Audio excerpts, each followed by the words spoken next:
எல்லாருக்கும் வணக்கம். இன்றைக்கி நம்ம செய்ய போகிற ரெசிபி பேர் வந்து புளி சாதம். புளி சாதம் ஒரு தடவை இந்த மாதிரி செஞ்சு பாருங்கள், ரொம்ப டேஸ்ட்டாக இருக்கும். இதுக்கு தேவையான பொருள் கருவேப்பிலை, காஞ்ச மிளகா, பூண்டு கொஞ்சம், வெங்காயம், வறுத்த வேர்க்கடலை, கடலைப்பருப்பு, புளிக்கரைசல், அப்புறம் தாளிக்கிறதுக்கு கடுகு உளுத்தம் பருப்பு.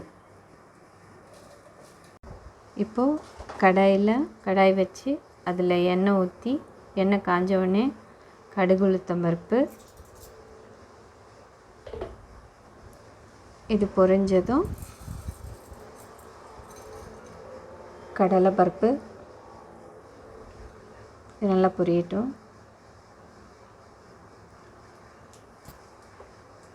கடலைப்பருப்பு போட்டுக்கோங்க.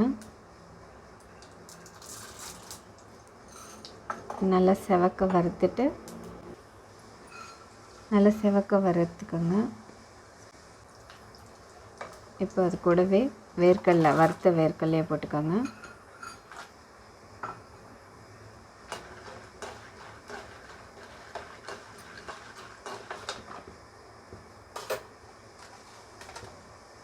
இப்போ காஞ்ச மிளகாய்,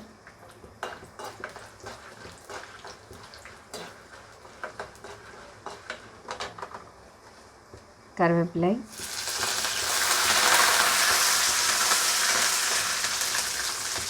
வெங்காயம், பூண்டு போட்டுக்கிட்டு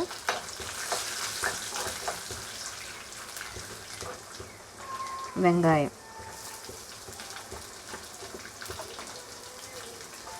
போட்டு நல்லா வதக்கிக்கணும்.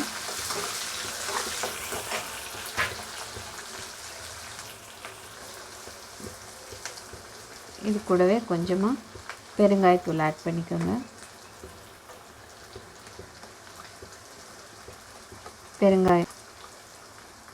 பெருங்காயத்தூள் போட்டுட்டு நல்லா வதக்கிக்கோங்க.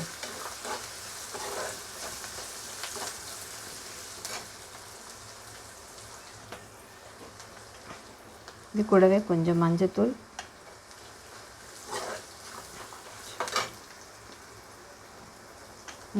போட்டுட்டு நல்லா கலந்து விட்டுக்கோங்க.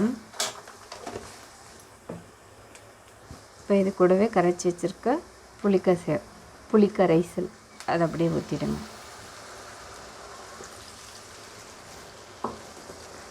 இதை ஊற்றி நல்லா கொதிக்க விடுங்க.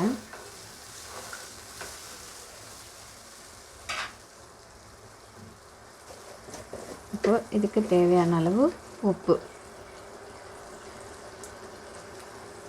போட்டு நல்லா கொதிக்க விடுங்க. அது நம்ம ஊற்றின எண்ணெய் மேலே வரணும், அந்தளவுக்கு நல்லா கொதிக்க விட்டுக்கோங்க. இப்போ இதை மூடி போட்டு நல்லா கொதிக்க விடுங்க.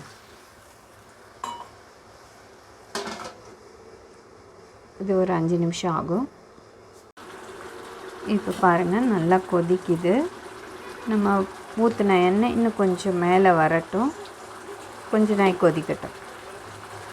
இப்போ கொஞ்சமாக வெந்தய பொடி சேர்த்துக்கோங்க.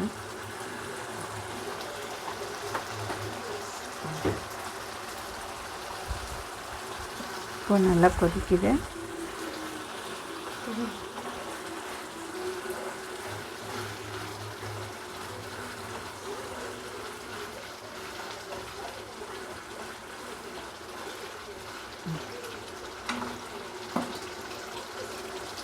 இப்போ பாருங்கள், நம்ம ஊற்றின எண்ணெய் லைட்டாக பிரிஞ்சு வருது.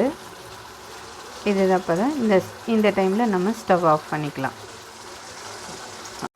இப்போ புளிக்கரைசலை இப்போ நம்ம இந்த வடித்து வச்சுருக்க சாதத்தில் போட்டு கிளறிக்கலாம்.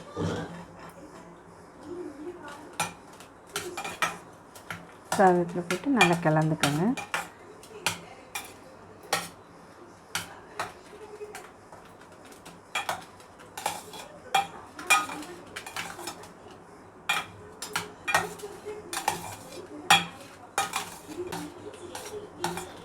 சாதம் நல்லா உதிரியாக வடித்து வச்சுக்கோங்க.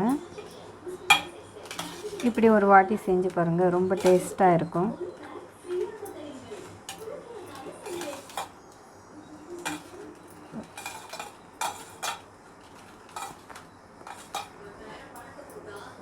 உப்பு வேணும்னா நீங்கள் லைட்டாக போட்டு திரும்ப நல்லா கிளறி விட்டுக்கோங்க. இதோ உங்களோட சுவையான புளி சாதம் தயார். இந்த வீடியோ உங்களுக்கு பிடிச்சிருந்தா லைக் பண்ணுங்கள், ஷேர் பண்ணுங்கள், எங்கள் சேனலுக்கு சப்போர்ட் பண்ணுங்கள், ப்ளஸ் சப்ஸ்கிரைப் பண்ணி வச்சுக்கோங்க. Thank you so much.